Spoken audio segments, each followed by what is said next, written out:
All right, get ready because we're diving deep today. Ooh, sounds intense. It is, in a good way, of course. I like intense. We're going deep into former President Obama's interview. Okay, which one? He does a lot of interviews. It's the one he did on the Pivot podcast. Oh, yeah, with the former NFL players. Exactly, and this one's different. Different how? It's not just politics, it gets personal. Oh, so like leadership, family, that kind of stuff. Exactly, like what really matters in life, you know? Yeah, that's way more interesting than just the political stuff. Right, and the way he talks about his experiences is so open. Yeah, he doesn't hold back. It's refreshing. Like we're getting a peek behind the curtain. Behind the curtain of what? The presidency. And a front row seat to some serious cultural commentary. Okay, give me an example. Well, he talks about the evolution of black quarterbacks in the NFL. Interesting. How does he tie that in? He links it to societal progress, how things have changed. Makes sense. It's a pretty visible change. Right. And he starts by going way back to his own childhood. When there weren't many black quarterbacks. Very few. Warren Moon and Vince Evans, they were the exceptions. Not like today. Not at all. And he even brings up Lamar Jackson. Oh, yeah, incredible athlete. But remember all the doubts when he came into the league? Because he was such a good runner. Some people actually thought he should switch to wide receiver. Wow, that's crazy looking back now. I know, right? It's like those assumptions really limited how people saw his potential. And he won 2 MVP awards. Exactly. It makes you think, you know? About how quick we are to judge sometimes. Yeah, and how stereotypes can be so limiting. For sure. And not just in football, in every field. Okay, but let's switch gears for a second. Okay, where are we going? To something we can all relate to, family. Ooh, good one. Obama's super honest about how tough it was to balance the presidency with family life. Yeah, can't imagine the pressure. Right. And he doesn't sugarcoat it. He admits it wasn't easy. And he gives Michelle a lot of credit. He does. He acknowledges her sacrifices. But I'm curious, how did he stay connected with his family with that schedule? He had a strategy. Okay, I'm all ears. Family dinner every night. 6.3 over sharp. No matter what. No matter what, even if he had to go back to work afterward. Wow, that's dedication. It's about prioritizing, making time for what matters. Even when you're the president. Exactly. It makes you wonder, how can we create those kind of rituals in our own lives? To stay grounded, connected. Right, because it's easy to get caught up in the chaos of everyday life. Ooh, tell me about it. But speaking of family, his insights on navigating fame and raising kids are fascinating. Oh, yeah. Imagine going from relative anonymity to being one of the most recognizable people on the planet. And while trying to raise a family. Exactly. Talk about pressure. And he shares some pretty funny stories about, well, women being overly friendly. Oh, like what? He even mentions women grabbing his behind while he was president. No way. Seriously. Seriously. But what I found interesting was his focus on raising his daughters to be independent. Malia and Sasha, right? Yeah, to forge their own paths. Like how? He even mentions how Malia didn't use the Obama name when she started her film career. Wow, that's a statement. It shows the values they instilled, humility, self-reliance. Yeah. Impressive considering they grew up in the spotlight. It makes you think about how we instill those values in our own children. For sure. It's a lifelong challenge. Okay, so fame and family, we've covered that. What's next? Let's talk about the downsides of fame. Because Obama doesn't shy away from them. Like what? He admits he misses the anonymity of pre-fame life. Yeah, can you imagine not being able to just blend in? Right. He even jokes about trying to disguise himself. Did it work? Not really. His daughters told him his ears are too recognizable. That's hilarious. But his point is serious. That loss of anonymity is the price you pay for living your dreams. He's quoting Bruce Springsteen there, right? He is. It's a powerful quote. It really makes you think about the trade-offs we make to achieve our goals. What would you be willing to give up? It's a tough question. It is, but it's worth pondering. And it connects to Obama's own journey, how certain experiences shape our direction. Exactly. And that takes us to his formative years. And it's amazing how he ties that idea of price into his own upbringing. Yeah, growing up in Hawaii must have been pretty unique. Oh, totally. He talks about his background, Indonesian, Hawaiian, black, white, like all of it. Wow, what a mix. It's like a microcosm of America, you know? And he says that really shaped how he sees people. Oh, absolutely. He even talks about going to Iowa during his campaign. Which is pretty much the opposite of Hawaii, demographically speaking. Right, and he was a little worried, honestly. Worried about what? How he'd be received as a black man named Barack Hussein Obama in a predominantly white state. Yeah, I can see that. But then he found that despite the differences, people's core values were so similar. Really? How so? He gives this great example of visiting people's homes in Iowa. Okay, what do you see? Like classic Midwestern stuff, Yes. Jell-O molds, Ritz crackers, doilies. He was like, wait, this is like my grandmother's house. Haha, that's great. It's like that common ground is always there. We just have to look for it. Yeah, beyond those surface differences. Exactly. And it leads to another interesting point, his relationship with the Black community. Oh, yeah. That was a big topic during his presidency. He faced some criticism, for not being just the Black president. It's a tough position to be in. Right. Like, people expected him to prioritize Black issues above all else. Which is impossible when you're president of everyone. He actually pushes back on that idea. What does he say? He says, I will always have an affinity for the Black community, but as president, I had to represent all Americans. It's about balance, right? Exactly. Acknowledging his roots, but also the responsibility of leading a diverse nation. And not taking any group for granted. He even points out how political affiliations have shifted over time. Oh, yeah. Democrats and Republicans haven't always been so rigidly defined. Right. It's a good reminder to look at candidates' actions and policies, not just party labels.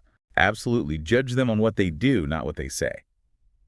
And speaking of actions, he talks about mentorship, empowering the next generation. Especially within the Black community, I imagine. Yeah, and he's super candid about his own struggles to connect with young people. Even from his position of power. Even then, he tells this story about meeting with some high school boys. Okay, what happened? The boys were totally floored when he talked about his own teenage years. Like what? Experimenting with drugs, that kind of stuff? Yeah, messing around, not taking things seriously. They probably couldn't believe it. They couldn't. It shattered their image of him as this perfect, untouchable figure. It humanizes him, Totally. Even presidents were once awkward teenagers. And that vulnerability is powerful. It shows you're not alone. He even mentions paying off student loans until he was 40. Wow. I bet that resonated with a lot of people. It's like, hey, I've been there. You can overcome this too. Powerful message. And that leads into another crucial point. Voting. Your civic duty. He's very clear. Your vote matters. Especially now. And he's not shy about comparing Kamala Harris to Donald Trump. Oh, that's going to be interesting. He specifically calls out Trump's history of disparaging others. People who are different from him, you mean? Exactly. And he gives examples. Like what? Trump's father's discriminatory housing practices, that full-page ad calling for the death penalty for the Central Park Five. Who were later exonerated, of course. It's a stark reminder of Trump's past.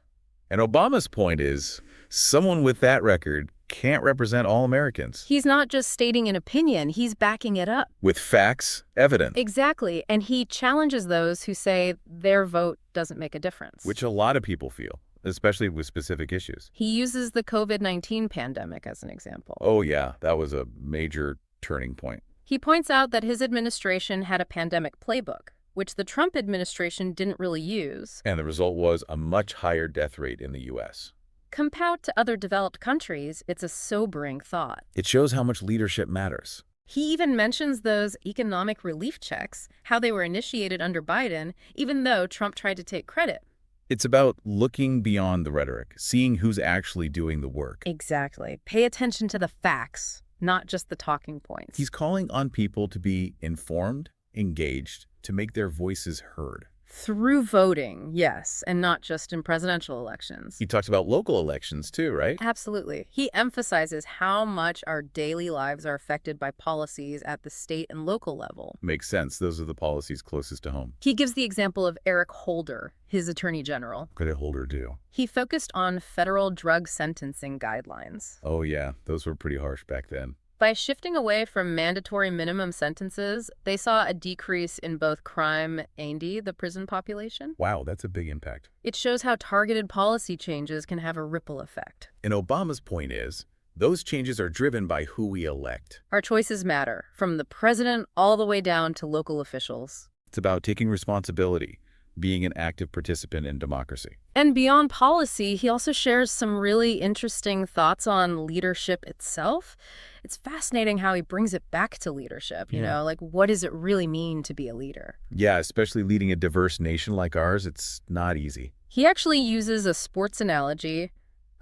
He compares politics to a locker room. Okay, interesting. I'm listening. He quotes Rex Ryan, the NFL coach. Yeah, I know him.